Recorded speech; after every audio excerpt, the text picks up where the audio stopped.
Hey everyone, welcome back. Today we're going to be looking at WandaVision today, and once again I am joined by my lovely co-stars, Jake Priest and Jordan Green. Hi there. You can find Jordan's socials, but not Jake's, down in the description. Please follow. Please. Just be aware that a spoiler alert is an effect, so... This is gonna be a gas. I can't wait for Thanos to burst through a door in the next episode and be like, I am inevitable, and there's a big audience laughter, you know? Pulls a Kramer. Is that what Kramer does? I like Kramer's running gag because he just busts through a door in every episode and gets an applause for no reason, and that's about it. I wish I got applauses when I went through doors. That'd be nice. Although I'd feel self-conscious. One day you'd go through a door and the applause wouldn't be as big as yesterday, and you'd be like, what did I I'd do just wrong be this self-conscious time? of where the bloody hell is this applause coming from? And then start to think about it too much. You go through and you just get one slow. just one slow. So, WandaVision. Yeah, I quite liked episode 3 and 4. I definitely agree with Craig in saying that episode 3 was... I don't want to say worst out of them because it makes it seem like I'm saying what's not good, but episode 3 is still very good, but I would say it is the worst one so far out of all of them. I did, however, quite like episode 4.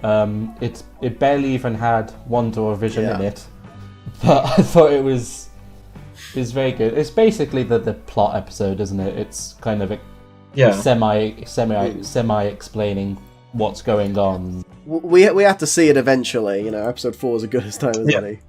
And that's another thing. We've got so many returning characters. You got Jimmy Woo, you got Darcy from the 4 films.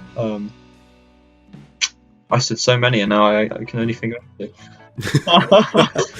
You got Maria Rambeau again as Maria Rambeau, not pretending to be whoever she was in the show reality. Yeah, and of course there's references to her mum and Captain Marvel. Yeah, her mum's dead, man. That's sad.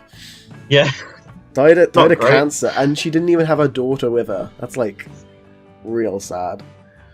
You're just told surgery went well, you might be cured of cancer, or at least got rid of it for now, and then your daughter turns to dust in front of you, and by the time she's back, you're dead. But as it was set up, she did believe her daughter would come back. She said, she set up that protocol in S.W.O.R.D. for, when people come back from being, dusted. Yeah. So, yeah.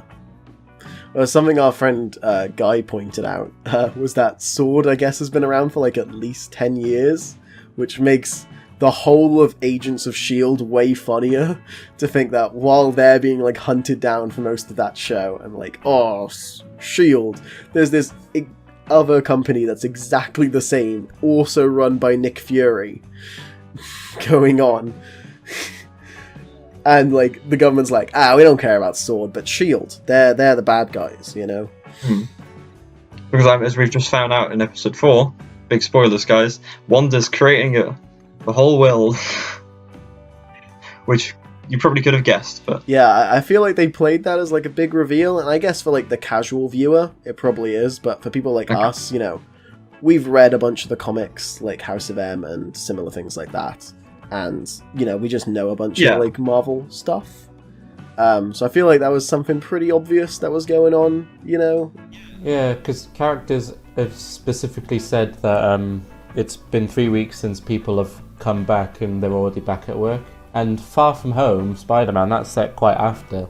Yeah, I'm trying to think Endgame-wise now. How long is Tony's funeral set after the events? Oh, that's a good question. I doubt it says, but I'd imagine it's at least a few days after Endgame, isn't it? Yeah, because... I'd assume it's before WandaVision, just because Wanda is actually there at the funeral. Well, Wanda actually has a conversation with Hawkeye at the funeral as well, where they're talking about moving on and the people they've lost. I might actually try and rewatch that scene, see if there's any clues there for WandaVision, maybe. Possibly. But I remember coming out of that thinking oh, okay, moving on, but apparently not. Apparently not. Well, going off that, I mean, it's a very big wild card, but Is there a possibility of seeing someone like Hawkeye, who she's been close to before in the films, being brought in to try and reason with her, maybe? Yeah, that would make sense, especially since there is a Disney Plus Hawkeye show shooting right now, so they could have easily filmed that at some point and inserted into like the final episode. Because those two characters are pretty like closely linked from Age of Ultron, so...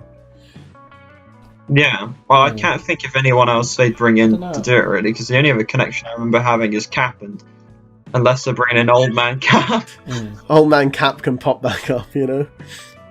Talking about the interconnectedness, just to get the backstory on all the characters that are in WandaVision, you would need to watch all 3 Iron Man movies, all 4 Avengers films, Thor 1 and 2, Ant-Man and the Wasp, and Captain Marvel, and Captain America Civil War as well.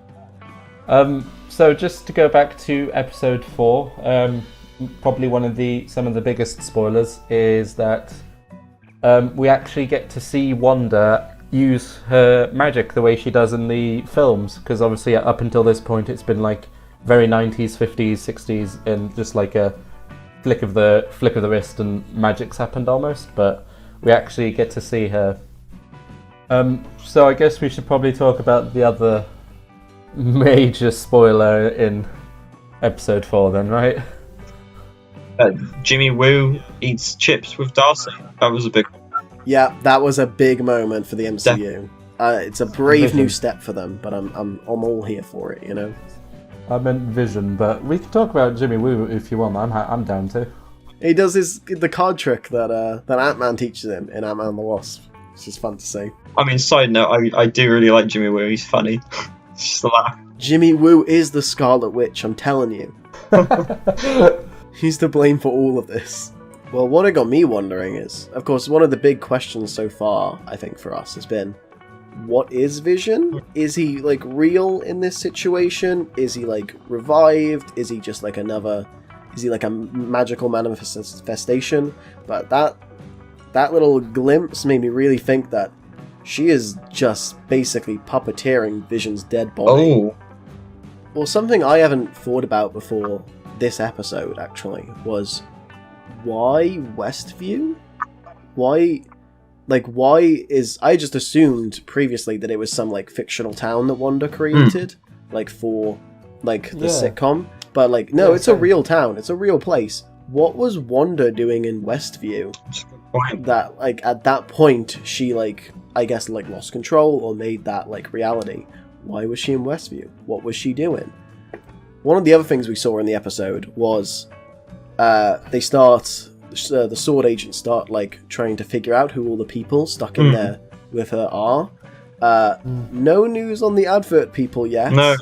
I'm certain they're going to be incredibly important. If I remember correctly as well, I don't believe they identified Catherine Hahn's character. They did not, no. I'm just wondering if the people in the adverts are manifestations or memories of Wanda's parents. Because obviously there's... I'm not saying that's written down on my piece of paper, Jake, but it is. Remember, guys, whack-a-mole. See you later.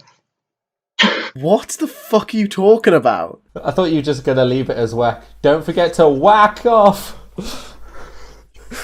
Oh, please don't make that the outro.